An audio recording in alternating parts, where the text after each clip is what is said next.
আমরা নবী করিম সাল্লাল্লাহু আলাইহি সাল্লামের অসুখের সময় তাহার মুখের এক কিনারায় ঔষধ ঢালিয়া দিলাম।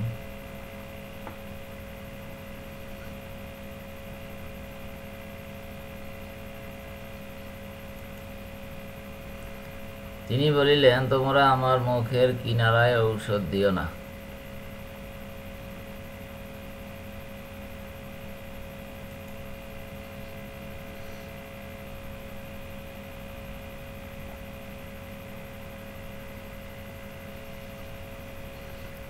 আমরা মনে করিলাম রোগী ঔষধ সেবন অপছন্দ করিয়াই থাকে।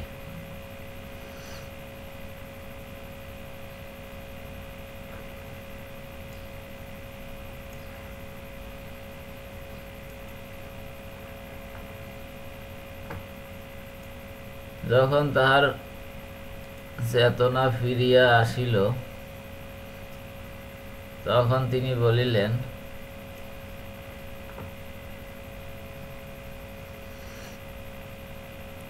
তোমাদের মধ্যে যেন এমন কেউ না থাকে যাহার মুখের কিনারায় জোরপূর্বক ঔষধ ঢালিয়া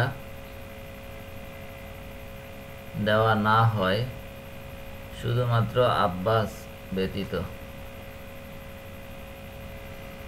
কেননা সে তোমাদের মধ্যে উপস্থিত ছিল না।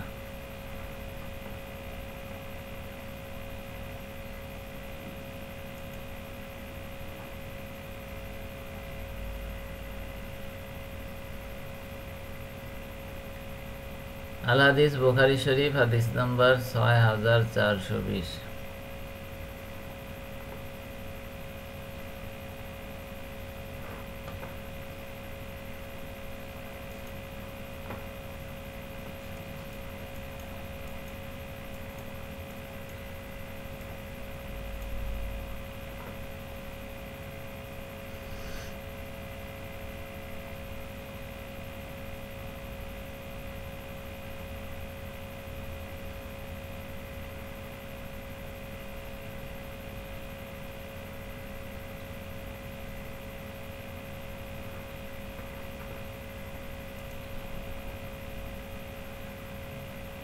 কোন নারীকে তাহার ফুফুর সহিত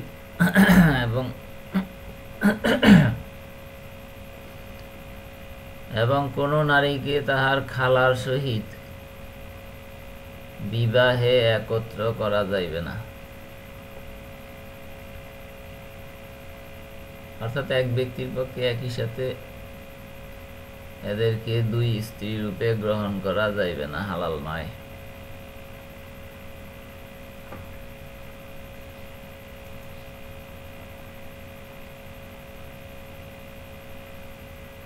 আল হাদিস, মুয়াত্তা ইমাম মালিক, হাদিস নাম্বার ২০, পৃষ্ঠা নাম্বার ১৩৬।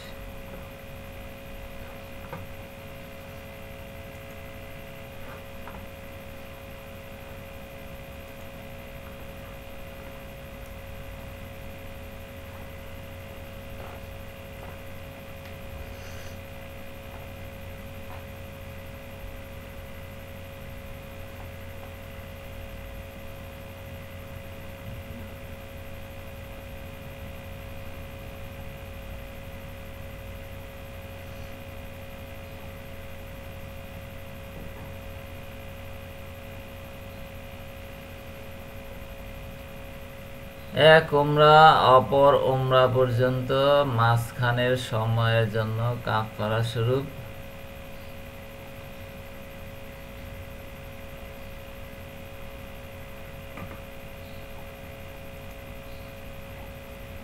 এবং মাবরুর অর্থাৎ ত্রুটিমুক্ত এবং মাবরুর হজ্জের প্রতিদান জান্নাত ছাড়া আর কিছুই নয়।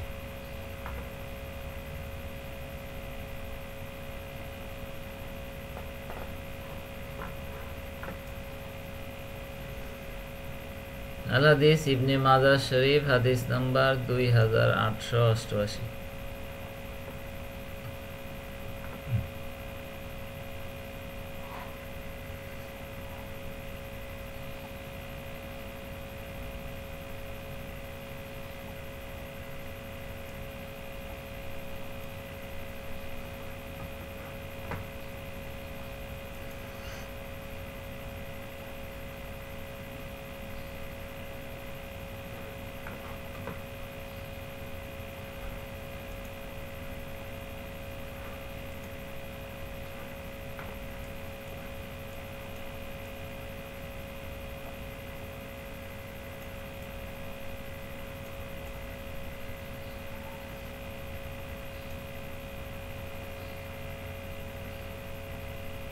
নবী করিম সাল্লাল্লাহু আলাইহি সাল্লামের সামনে থেকে যখন দস্তরখান তুলিয়া নেওয়া হইত,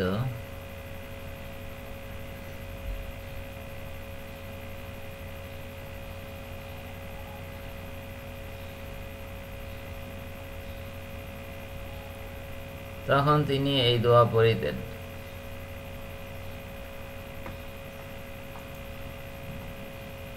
সমস্ত প্রশংসা আল্লাহর জন্য, এমন প্রশংসা যাহা অসংখ্য অগণিত,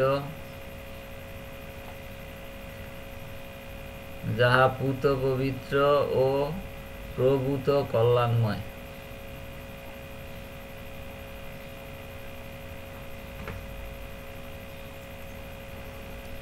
যাহা না ছাড়িয়া দেওয়া যায়,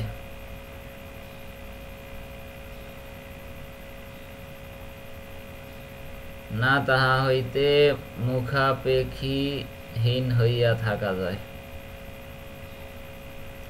হে আমাদের প্রতিপালক,